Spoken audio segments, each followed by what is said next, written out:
ఈ రాత్రి ఈ విషయాన్ని నేను మీతో ఎందుకు పంచుకుంటున్నానంటే, విశ్వాసము, దాని యొక్క శక్తి, దాని యొక్క ప్రభావం మనం గుర్తించాలి. ఎందులోనైనా మనం లాస్ అవ్వచ్చు, ఏదైనా మనం బలహీనపడవచ్చు, ఏదైనా మనం కోల్పోవచ్చు, కానీ సమస్తాన్ని మనకు సాధ్యపరిచే దేవుని యందలి విశ్వాసాన్ని మాత్రం ఎన్నడూ కోల్పోకూడదు.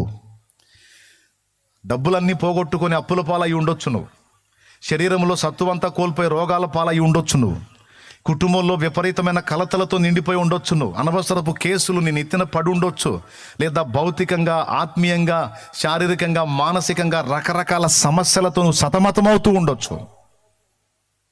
కానీ ఎన్ని విధాల నువ్వు నలుగుతున్నప్పటికీ ఒక్క విషయాన్ని నువ్వు జాగ్రత్త పడగలిగితే అవన్నీ మరలా చక్కదిద్దబడతాయి అనేది దేవుడు తన గ్రంథంలో ఇచ్చినటువంటి సాక్ష్యం. దేవునికి స్తోత్రం కలుగునుగాక. రకరకాల సమస్యలతో యేబు సతమతమయ్యాడు.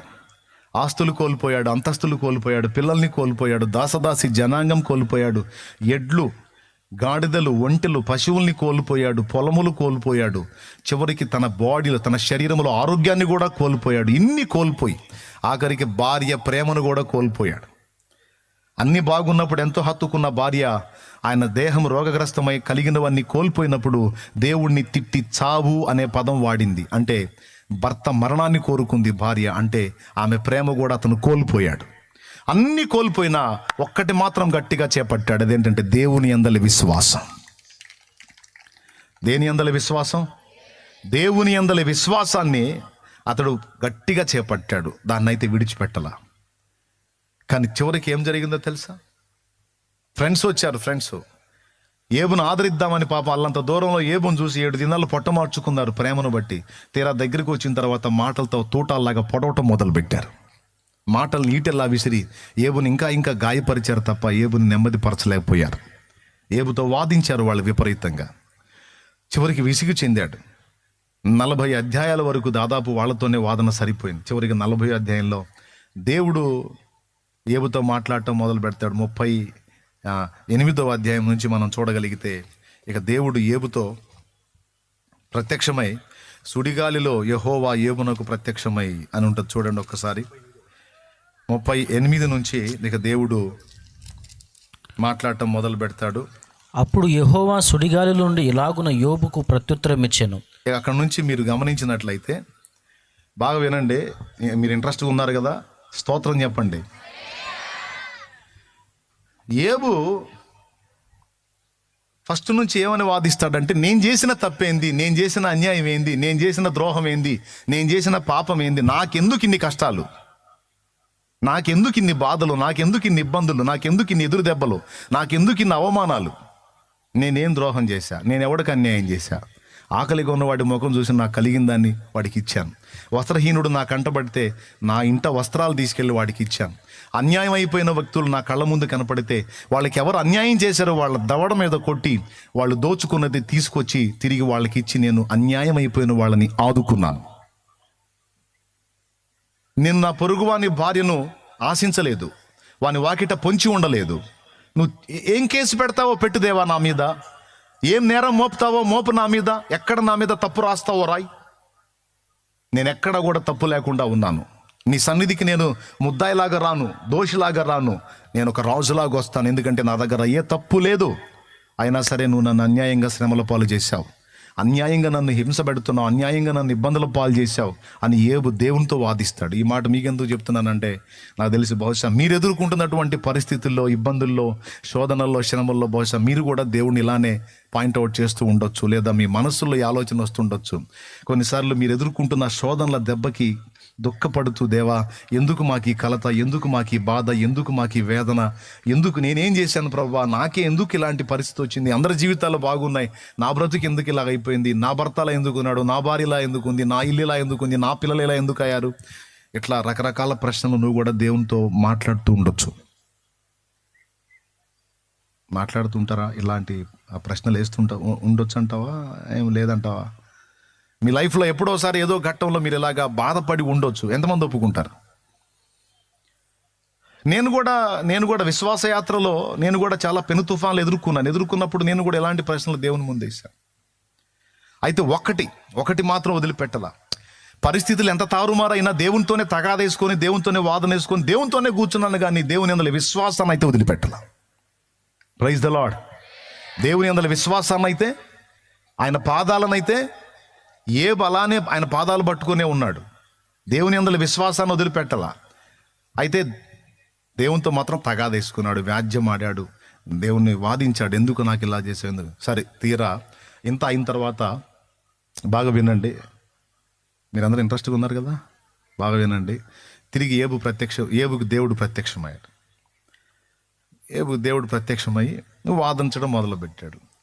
సరే, ఇప్పుడు ఏబు అడుగుతున్న ప్రశ్నలు ఏంటి? నాకెందుకు ఇలా జరిగింది? నేను ఎవరికి అన్యాయం చేశా? నేనేం తప్పు చేశా? నేనేం పాపం చేశా?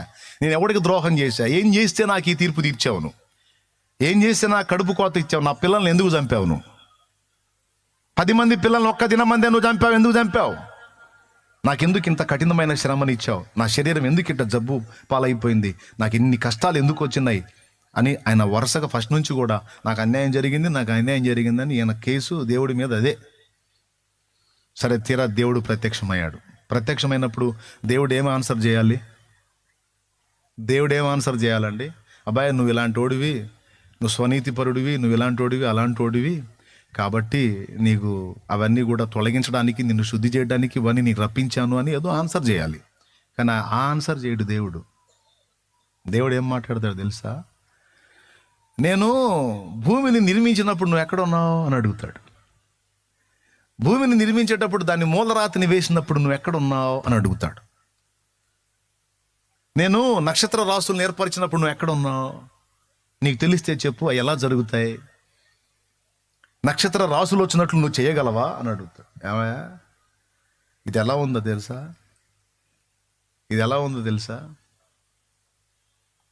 డాక్టర్ గారు, నాకు ఈ రోగం ఎందుకు వచ్చిందని డాక్టర్ గారిని అడిగితే, డాక్టర్ గారు ఆ మ్యాటర్ చెప్పకుండా మార్కెట్లో ఉల్లిపాయల రేట్ ఎంత అంటే ఎట్టుంటుంది?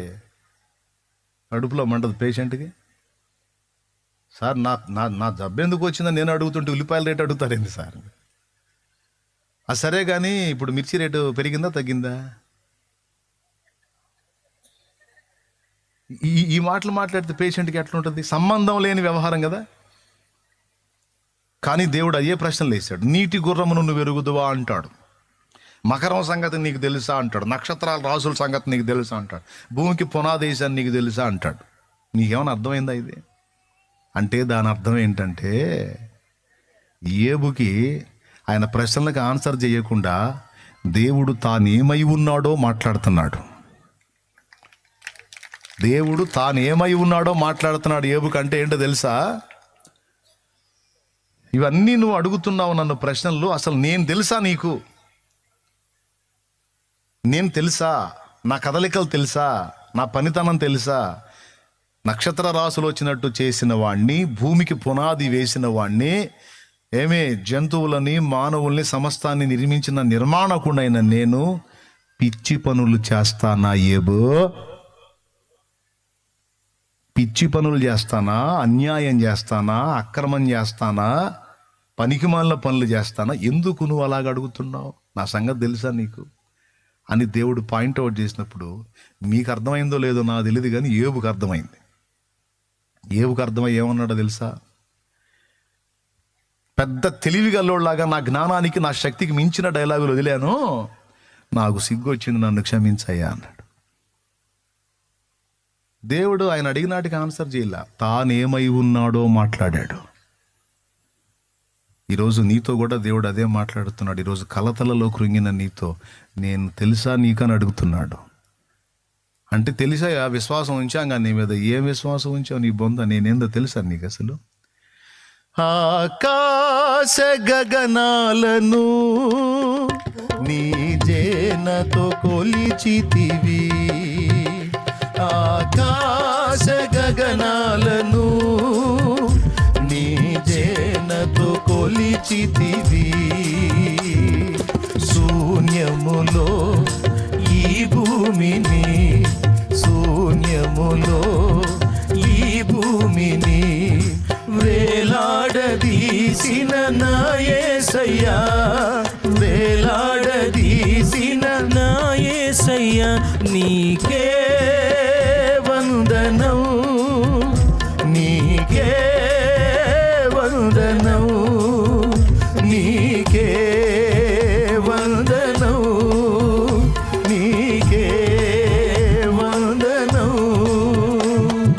నజరేయుడ నా యేసయ్యా, ఎన్ని యుగాలకైనా ఆరాధ్య దైవము నీవేనని గళమెత్తి నీ కీర్తినే చాటెదా.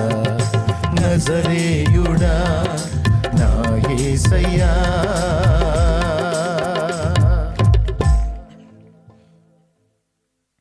అన్ని కోల్పోయినా విశ్వాసం కోల్పోలా, సమస్తాన్ని ఈటుపోయినా ఈ విశ్వాసం విషయంలో ఈటుపోల. పేదవాడు కాల, విశ్వాసం విషయంలో బలవంతుడుగానే ఉన్నాడు యేబు. దేవుని యందలి విశ్వాసంలో స్థిరంగా ఉన్నాడు. కనుకనే దేవుడు ప్రత్యక్షమయ్యాడు యేబుకి. ప్రత్యక్షమయ్యి ఆయన అడిగిన ప్రశ్నలకు ఆన్సర్ కాదు, ముందు తానేమై ఉన్నాడో దేవుడు మాట్లాడాడు. దేవుని కెపాసిటీ ఏంటి? నువ్వు ప్రశ్నిస్తున్నావు నన్ను, నేనెక్కడా నువ్వెక్కడా, నేనేదన్నా చేశాను అంటే ఒక భక్తుడుగా నువ్వు గుర్తించాల్సింది ఏంటంటే సమస్తము సమకూర్చి నీ మేలుకు తెస్తానని గుర్తించుకోవాలి. నువ్వు నేనేదో విశ్వాసం ఉంచానంటే ఉంచానని కాదు, నేను ఏది చేసినా అందులో సంపూర్ణ న్యాయం ఉంటుంది, అన్యాయం ఉండదు అని నమ్ముటయే భక్తుని బాధ్యత. అది నిజ విశ్వాసానికి నిరూపణ. దేవుడు ఏ రిజల్ట్ ఇచ్చినా, దేవుడు ఏ కార్యం చేసినా నీ లైఫ్లో కావచ్చు, నా లైఫ్లో కావచ్చు, మన అందరి బ్రతుకుల్లో అది మేలుగా కనపడుతున్నా, కీడుగా కనపడుతున్నా, సుఖంగా కనపడుతున్నా, కష్టంగా కనపడుతున్నా, అన్నిటి వెనక ఆయన బృహత్తర ప్రణాళిక ఉంది, ఆయన ఉద్దేశం ఉంది, ఆయన ఆలోచన ఉంది. ఆయన పిచ్చోడు కాదనే సంగతి నీకు అర్థం కావాలి. విశ్వాసం ఉంచావా? మరి దేని మీద విశ్వాసం ఉంచాలో దేవుడు యేబుకు నేర్పుతున్నాడు. దేని మీద తెలుసా? నేను జ్ఞానవంతుడనని నీవు విశ్వసించాలి. దేవునికి స్తోత్రం కలుగును గాక. ఏమంతుడు? జ్ఞానవంతుడు.